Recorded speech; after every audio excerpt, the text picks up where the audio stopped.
فرمایا کس موسم کے اندر انہوں نے کھانا پکایا ہے اور تم نے انہیں یہ کہہ دیا تمہیں نمک ہی نہیں ڈالنا آتا؟ فرمایا ان کے گھر کا ذائقہ ہے، وہ کم کھاتے ہو، تم تھوڑا زیادہ کھاتے ہوگے نمک، بعض لوگ ذرا کم کھاتے ہیں بات، تم نے یہ کس طرح کی حرکت کی ہے؟ وہ بیچارے جا کے پہلے وہ ڈانٹے گا کہ تم نے نمک ہی نہیں صحیح ڈالا، وہ نمک مانگ رہے ہیں، کیا ضرورت تھی؟ تھوڑا سا وہ حضرت سلمان فارسی رضی اللہ تعالیٰ عنہ کے گھر میں مہمان آ گئے، آپ نے کھانا رکھا تو وہ صاحب کہنے لگے کبھی پودینے کی چٹنی ہو جاتی نا، تو اب ان کے پاس پیسے نہیں تھے، ان کا لوٹا تھا ان کے پاس پیتل کا یا لوہے کا، لے جا کے گروی رکھا کسی کے ہاں جو وضو کے لیے رکھا ہوا تھا جناب سلمان فارسی، پھر وہ لوٹا گروی رکھ کے پیسے لائے، اس کا پودینہ خریدا اور لا کے مہمان کو دیا، تو مہمان کہنے لگا جی اللہ کا شکر ہے ہم قناعت پسند ہیں، جو مل جائے کھا لیتے ہیں۔ یعنی ایک تو یہ کہ پہلے فرمائش کر دی، پھر اس کے بعد نیک بننے کا ڈھونگ بھی رچایا۔ بھی کچھ لوگوں کا طریقہ ہوتا ہے، وہ سارا کچھ کرنے کے بعد نا، یعنی 2.25 گھنٹے غیبتیں کرنے کے بعد کہتے چلو سانوں کی لگے، بھئی آپ 15 منٹ ہی رہ گئے تھے، 2 گھنٹے پورے ہونے لگے تھے، ساری تو کر لی آپ نے، اب پیچھے بچا کیا ہے؟ تو وہ کہنے لگے جی میں قناعت پسند ہوں، جو مل جائے کھا لیتا ہوں۔ تو حضرت سلمان فارسی ناراض ہوئے، جلال میں آ فرمانے لگے اگر تم قناعت پسند ہوتے تو میرا وضو کا لوٹا آج گروی نہ پڑا ہوتا، تم قناعت پسند ہو، اوپر سے جھوٹ بولتے ہو۔ لیکن تکلیف دینا، اذیت پہنچانا، ذہنی طور پر کسی کو ٹارچر کرنا، میری اب کبھی طبیعت خراب ہو جاتی ہے نا جی، تو چونکہ محبت کرنے والوں کی لسٹ لمبی ہے، طبیعت خراب ہو جاتی ہے تو میں بتاتا نہیں، کتنے کتنے دن خبر نہیں ہوتی، میری خواہش ہوتی ہے، پچھلے دنوں بھی ایک پورا دن ہاسپٹل میں گزارنا پڑا، میں نے بتایا نہیں، افواہ تھی کہ میری طبیعت خراب ہے، لوگوں نے پوچھ پوچھ کر بیمار کر دیا، نئے سرے سے بتانا پڑتا ہے ہویا کی سی، اور پھر کچھ تو اتنے خاص محبت کرنے والے ہوتے ہیں کہ انہیں پوری ڈیٹیل چاہیے ہوتی ہے پس منظر سمیت۔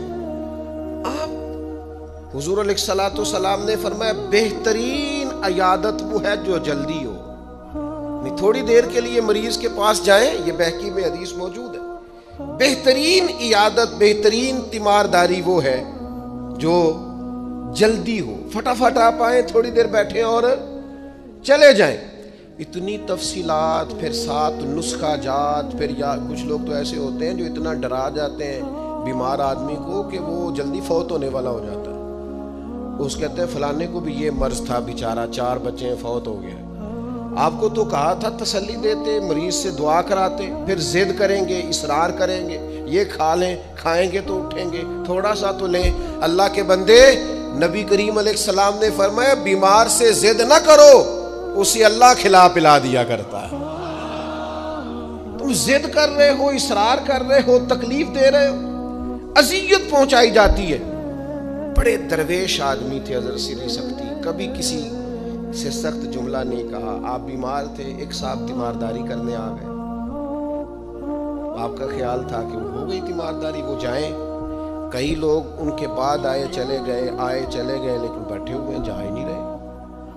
تو حضرت سری سختی رحمت اللہ تعالیٰ علیہ، اب بعض دفعہ مروت ایسی ہوتی ہے کہ بندہ اپنی زبان سے معزز آدمی کہہ نہیں پاتا، لیکن وہ چونکہ تکلیف میں تھے، سردی کا موسم تھا تو دروازہ کھلا رہ گیا، تو وہ صاحب کہنے لگے حضور دروازہ بند کر دو، ٹھنڈ آ رہی ہے، تو فرمانے لگے کر دیجئے، لیکن اگر کبھی باہر سے کر دینا تو ذرا زیادہ بہتر ہو جائے۔ معنی یہ تھا کہ آپ تشریف لے جائیں، چلے جائیں نہیں کہتے بزرگ۔ آپ کچھ لوگ ایسے ہوتے ہیں، انہیں رخصت بھی ذرا اعزاز کے ساتھ کرنا پڑتا ہے، آپ تشریف لے جائیں اور دروازہ باہر سے بند کر دیں تاکہ ہوا بھی نہ آئے اور آپ جیسا کوئی پکا مہمان دوبارہ بھی نہ آئے، تشریف لے جائیں، تکلیف نہیں دیں، اذیت نہ دیں کسی شخص کو کسی بھی طرح سے پریشان۔ ایک ہمارے ہاں اور بڑا مسئلہ ہے، میں تو مذاق کر رہا تھا، مذاق کیا ہوتا ہے؟ مذاق تو جاہلوں کا کام ہے۔ جب موسیٰ علیہ السلام کی قوم نے کہا کہ ایک شخص کا انتقال ہو گیا ہے تو ہمیں بتایا جائے کس نے قتل کیا ہے، تو جناب موسیٰ علیہ السلام نے فرمایا گائے ذبح کرو، تو ان لوگوں نے کہا آپ ہم سے مذاق کرتے ہیں، اتتخذون ہزوا، آپ ہم سے مذاق کرتے ہیں؟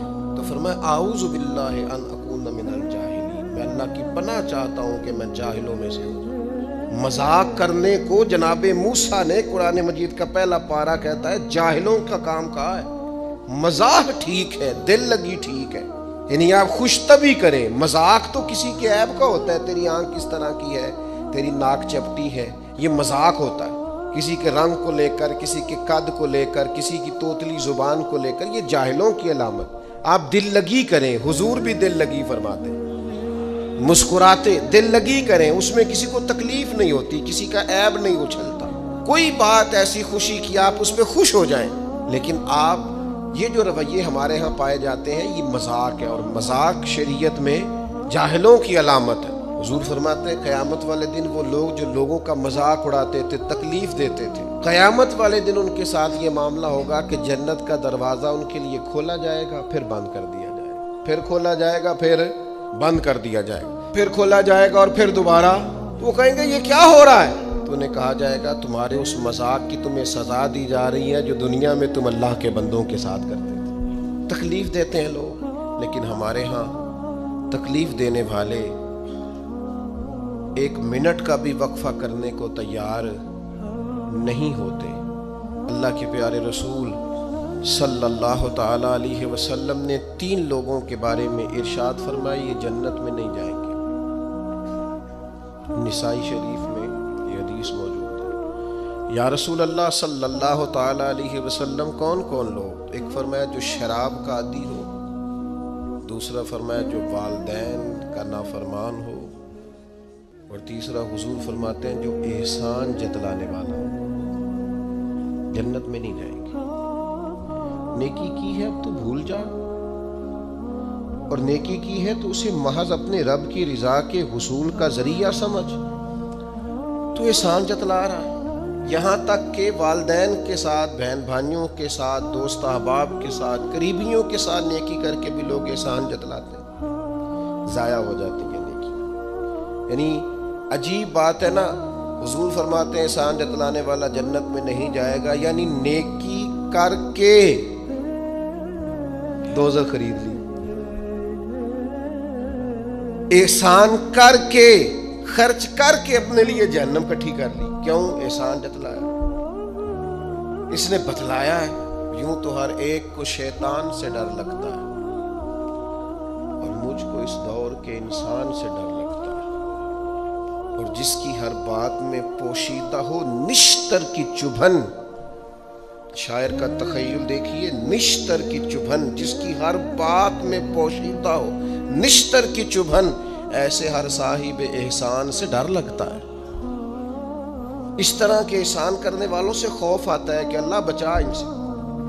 یہ کچھ سال پہلے کی بات ہے، آپ کو پتہ ہے ہمارے ہاں اپریل فول بھی منایا جاتا ہے، جھوٹ بولنے کا دن۔ تو ایک صاحب تھے بیچارے ہارٹ پیشنٹ، یہ پنجاب کا ہی واقعہ ہے، تو ان کو فون کر دیا کہ تمہارا بھائی ایکسیڈنٹ میں فوت ہو گیا، کسی نے مذاق کیا۔ تو بیچارے ہارٹ پیشنٹ تھے، خبر سن کے ان کو پھر ہارٹ اٹیک ہوا، اللہ کو پیارے ہوئے، اور بعد میں پتہ چلا کہ کسی نے مذاق کیا، بھائی تو بالکل ٹھیک ٹھاک، آپ کے ایک مذاق نے کسی کی جان لے لی، گھر اجڑ گیا، عورت بیوہ ہو گئی، بچے یتیم ہو گئے، اور آپ مذاق کر رہے تھے، تکلیف دے رہے تھے، آپ آزمائش میں مبتلا کر رہے تھے۔ میں نے ایسے طلباء کو دیکھا ہے کالج میں، مدرسے میں، یونیورسٹی میں، اسکول میں، جو بیچارے کسی وجہ سے کمزور تھے، کوئی ایسا معاملہ تھا، ان کا اتنا مذاق اڑایا گیا کہ وہ بیچارے تعلیم چھوڑ کے چلے گئے، گزارا نہیں ہو سکتا۔ ہر آدمی مذاق اڑا رہا، اور بعض لوگوں کی غربت کا مذاق اڑایا جاتا ہے، ان کو کھاتا ہوا دیکھ کے مذاق کرنا، ان کا لباس دیکھ کے مذاق کرنا، ان کی سادہ پرانی اور دیسی گفتگو سن کے مذاق اڑانا۔ نتیجہ یہ نکلتا ہے کہ مایوس ہو جاتے ہیں لوگ، پریشان ہو جاتے ہیں۔ ایسا نہیں کریں، یہ تکلیف نہ دیں کسی مسلمان، اذیت میں مبتلا نہ کریں، ذہنی طور پر ٹارچر نہ کریں، آپ کوئی ایسا کام نہ کریں جس سے بار بار آزمائش ہو۔ کچھ لوگ زندگی میں گناہ کرتے ہیں، اللہ معاف کرے، غلطیاں ہو جاتی ہیں، پھر وہ لوگ توبہ کر لیتے ہیں،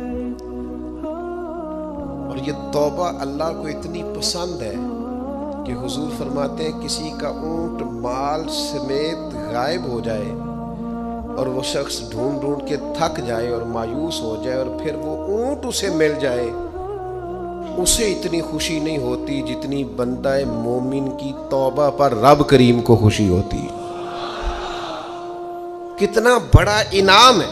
حضور فرماتے ہیں ہر شخص خطا کار ہے، پر بہترین خطا کار وہ ہے جو توبہ کرتا ہے خطا کار پر بہترین خطا کار۔ کیا بات ہے اس کی خطا کی، جو خطا کرتے ہی رو پڑا ہے، اللہ کے حضور توبہ کر رہا ہے، لیکن لوگ مذاق اڑاتے ہیں لوگوں کے گناہوں کا۔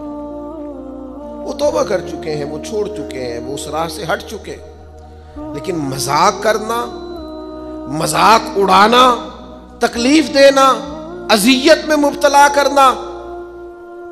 حضور علیہ الصلوۃ والسلام نے فرمایا کسی شخص سے کبھی کوئی گناہ کیا پھر اس نے توبہ کر لی، فرمایا جس نے دوبارہ اسے اس کا گناہ یاد کرایا، اللہ یاد کرانے والے کو سزا دے گا، مرنے سے پہلے پہلے یہ اس گناہ کے اندر مبتلا ہو جائے۔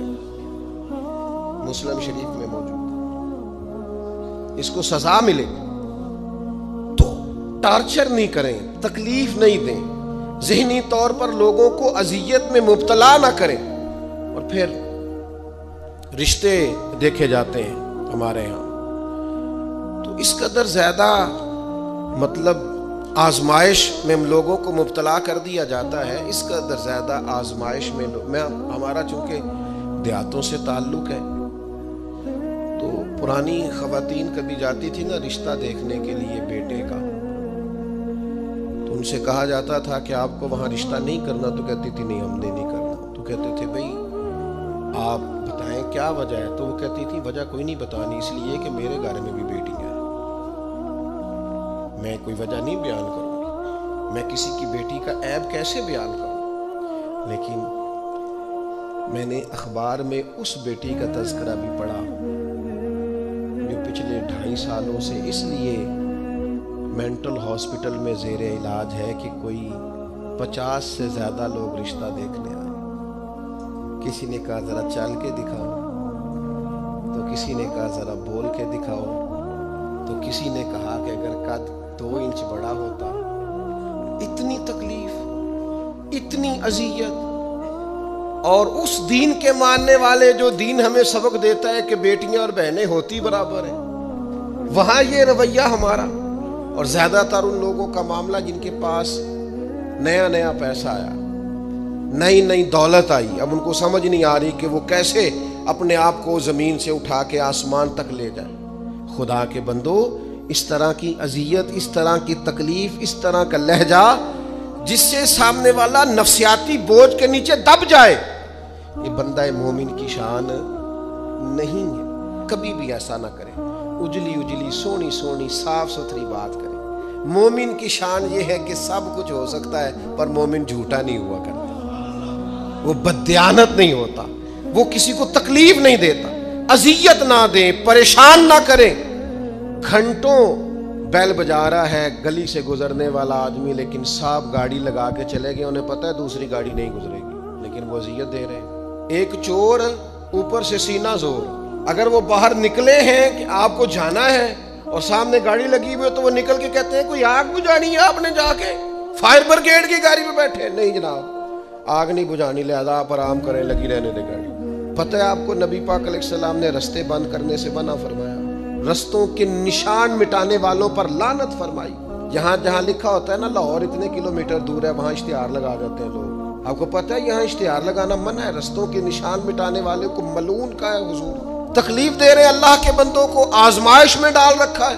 نبی کریم علیہ السلام کے پیارے غلام اور امت کے لیڈر سیدنا عمر فاروق رضی اللہ تعالی مکہ مکرمہ تشریف لے گئے تو پتہ چلا ایک سردار نے روڑے رکھ کے اپنی گلی میں کچھ جگہ اونچی کر لی ہے، لوگوں کو گزرنے میں تکلیف ہوتی ہے، یہ حضرت عمر ہے۔ انہوں نے یہ نہیں کہا کہ مجھے عالمی مسئلہ بتاؤ، گلی محلے کا کیس میں سنوں، جاؤ بلدیہ والوں سے بات کرو، یہ نہیں فرمایا کہ جناب ایک سردار نے گلی میں پتھر رکھ لیے ہیں اپنی کسی سہولت کے لیے، لوگوں کو تکلیف ہوتی۔ جناب عمر درہ لے کے گئے، سردار کے دروازے پہ دستک دی، مکہ مکرمہ میں تھی حضرت عمر، وہ باہر آئے، فرمایا روڑے تم نے رکھے ہیں؟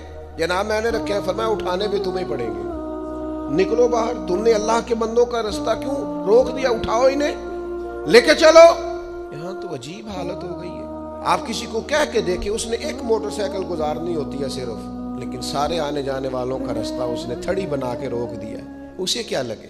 اذیت نہ دیں, تکلیف میں مبتلا نہ کریں, اللہ کے بندوں کے لیے آسانی کریں. کوشش کریں ہمیشہ کہ اگر ہم کسی شخص کے ساتھ آسانی کر سکتے ہیں, سہولت دے سکتے ہیں, تو اسے سہولت دیں. لیکن وہ ایسا عجیب معاملہ ہو گیا ہے آج کل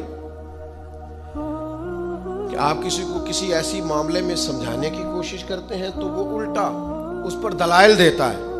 میں نے دیکھا ہے ذہنی تناؤ بڑھ رہا ہے, تفکرات میں انتشار ہے, لوگ پریشان ہیں, عجیب و غریب سا الجھاؤ ہے. تھوڑی دیر کی لڑائی کے لیے, تھوڑی دیر جیتنے کے لیے لوگ ایسی ایسی بات کر دیتے ہیں جو رات کو سونے نہیں دیتی آدمی.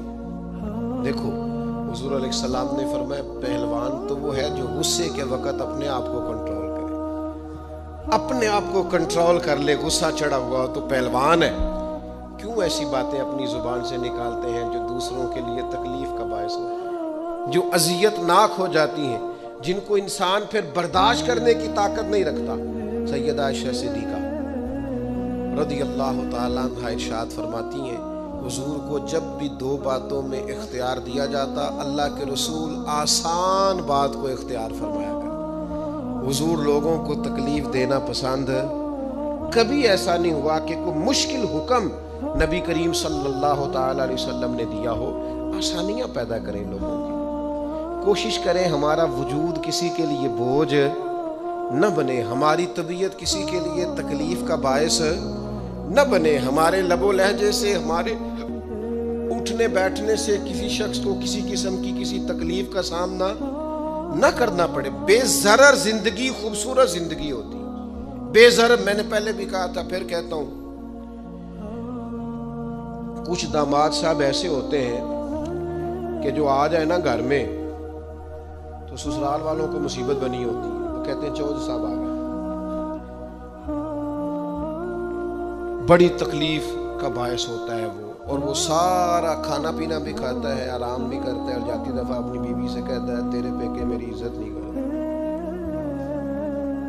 وہ اذیت دیتے ہیں, تکلیف دیتے ہیں. کچھ لوگ ایسے بے ضرر ہوتے ہیں, وہ کہیں چلے جائیں آ جائیں, اسی کسی دے کچھ بھی نہ لگ دے, نہ کوئی ساڈا درد. بے ضرر, جہاں بیٹھے ہیں وہاں بیٹھ گئے.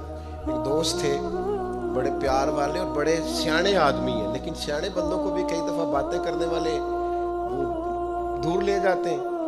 تو ان کی سسٹر ان لا کی شادی تھی, 3 کاریں تھیں, باقی 3 بہنوئی بٹھا دیے انہوں نے اپنے داماد. اس کو کہا ٹیوٹے میں بیٹھ جائے. یہ ٹیوٹے میں بیٹھے تھے تو ایک صاحب نے کیا, لو جی تے جوائی پائی بھی ٹیوٹے جی نے. وہ چھلانگ لگا کے نیچے آ گیا, اپنی بیوی کو لیا, کہنے لگا اسی جانا ہی نہیں, ساڈی عزت ہی نہیں کرتے. دسو ٹیوٹا سواری نہیں, تو انسان بیٹھتا نہیں. لیکن دیہاتی لوگ ہیں نا, اب وہ سارے گھر میں مصیبت بنی ہوئی ہے. اس کی بیوی رو رہی ہے, اس کی ماں رو رہی ہے, بڑی عجیب و غریب کیفیت. اس کے سسر صاحب نے مجھے فون کیا کہ یہ آپ کی بڑی بات مانتا ہے, ذرا فون کریں. تو میں نے اسے فون کیا, میں کہ تو صرف نہ 3 منٹ بھول جا, تینوں کسی کوئی گل کی سوچ بھلا تو نے یہ فساد کس لیے ڈالا ہوا ہے. عزت مانگ کے لی جاتی ہے, چھین کے لی جاتی ہے, احتجاج کر کے لیجیے. طریقہ عزت لینے کا جو تم نے اختیار کیا. تو 4-5 منٹ کے بعد سوچ کے کہنے لگا اوہو مجھ سے بڑی غلطی ہو گئی, تو مجھے چڑھا دیا کسی نے, میں چڑھ گیا. اس طرح کی تکلیفیں بہت سارے لوگ دیتے ہیں, ذہنی طور پر ٹارچر کرتے ہیں. اور یار تیرے ابا نے تیرے اوپر تو کبھی انویسٹ ہی نہیں کیا, سارے پیسے بڑے بھائی کو ڈاکٹر بنانے میں لگا دی. او جناب یہ پڑھا ہی نہیں, ابا جی کو کوئی اعتراض نہیں تھا اس پر خرچ کرنے پر, یہ پڑھنے کو تیار تھا ہی نہیں. تو ٹارچر کرتے ہیں لوگ, ذہنی طور پر تکلیف دیتے ہیں, اذیت میں مبتلا کرتے ہیں. امیر لوگوں سے بات کرنی ہے تھوڑی سی, ناراض تو نہیں ہو جائیں گے امیر بندے. ہم پتہ کیا کرتے ہیں, غریبوں کو بڑی اذیت دیتے ہیں ذہنی طور پر. خرچے امیر زیادہ کرتے ہیں, مہنگی شادیاں امیر کرتے ہیں, غریبوں کے لیے حالات خراب ہو جاتے ہیں. نبی رحمت صلی اللہ تعالیٰ علیہ وآلہ وسلم نے نا ولیمے پر ضرور جانے کا کہا ہے, اور ولیمہ ضرور کرنے کا کہا ہے. اور حضور نے پتہ کیا فرمایا, فرمایا وہ بدترین ولیمہ ہے جس میں اسے بلایا جائے جو آنا نہیں چاہتا, اور اسے نہ بلایا جائے جو آنا چاہتا ہے. یعنی جو غریب آدمی، سادہ آدمی دعوت قبول کرے گا اسے دعوت نہیں دی جاتی. لیکن کسی بڑے آدمی کے پاس وقت لے کے کارڈ لے کے پہنچتے، جناب 10 منٹ کے لیے آ جائیں، یہ بدترین. اور ایک اور حدیث میں فرمایا حضور نے کہ وہ بدترین دعوت ہے، اس میں صرف امیروں کو بلایا جائے اور غریبوں کو. ہمارے ایک دوست ہیں میرج ہال والے، تو وہ مجھے کہنے لگے کہ کھانا جب ہم دیتے ہیں نا ہال میں، تو اگر برات کسی دیہات سے آنے والی ہو نا، گاؤں کے لوگ ہو، تو ہم کھانا تھوڑا زیادہ رکھتے ہیں. لیکن اگر شہر کے امیر لوگ ہو تو کھانا تھوڑا رکھتے ہیں، اس لیے کہ امیروں کی تو پرہیز ہی بہت زیادہ ہے، انہوں نے تو بڑے حساب کتاب سے کھانا ہے. غریب آدمی بیچارہ، اب غریب کو طلب ہوتی ہے، اسے روز گوشت نہیں ملتا، لیکن اس کے لیے ہم گنجائش دینے کو تیار نہیں ہیں. وہ بڑی خوبصورت مثال ہمارے استاد صاحب ہمیں سنایا کرتے تھے. کہتے تھے کہ غریب آدمی تھا، امیر دوست کی شادی میں چلا گیا، اور چلا اس طرح گیا کہ وہ نا ورک شاپ پہ کام کرتا تھا، تو وہیں سے فارغ ہوا تو اسی طرح کپڑے اس کے میلے کچیلے تھے، اس پہ گرد لگی ہوئی تھی. اب گھر جاتا تو دیر ہو جانی تھی، تو وہ بھاگ کے شادی میں چلا گیا. تو جو باہر کھڑا تھا نا آدمی، اسے اندر ہی نہیں داخل ہونے دیا. اس نے کہا جناب آپ کدھر آ گئے، یہ تو بڑے امیر رئیس اعظم کی شادی ہے. اس نے بڑی منت کی، بالآخر وہ رو پڑا، یار تیری مہربانی، میرا قریبی دوست ہے، مجھے تھا. اس نے کہا جناب آپ جا ہی نہیں سکتے، حالت تو دیکھیں اپنی. اب وہ دوڑا گیا، تیزی سے کپڑے بدل کے واپس آیا. شادی بالکل اینڈ پہ ہو چکی تھی. اب جب وہ سوٹ بوٹ اور وہ مایا شایا اور وہ جناب اس کا لباس بڑا حسین، تب اس کے لیے خود سے دروازہ کھولا گیا. وہ اندر گیا تو ساتھ رو رہا ہے، اور ساتھ وہ ڈونگا لے کے نا سالن والا برتن، تو اس میں کبھی اپنا کرتا ڈالتا ہے، کبھی اپنا بازو ڈالتا ہے کرتے کا. لوگوں نے کہا یہ کیا کر رہے ہو؟ کہنے لگا یہ میری تو دعوت نہیں ہے، تو کپڑوں کی دعوت ہے. اگر میری دعوت ہوتی تو میں تو پہلے بھی آیا تھا، اسی شکل و صورت کے ساتھ آیا، لیکن مجھے اندر گھسنے نہیں دیا. میری غربت نے کیا مجھ کو زمانے میں بدنام، تیری دولت نے تیرے عیب چھپا رکھے.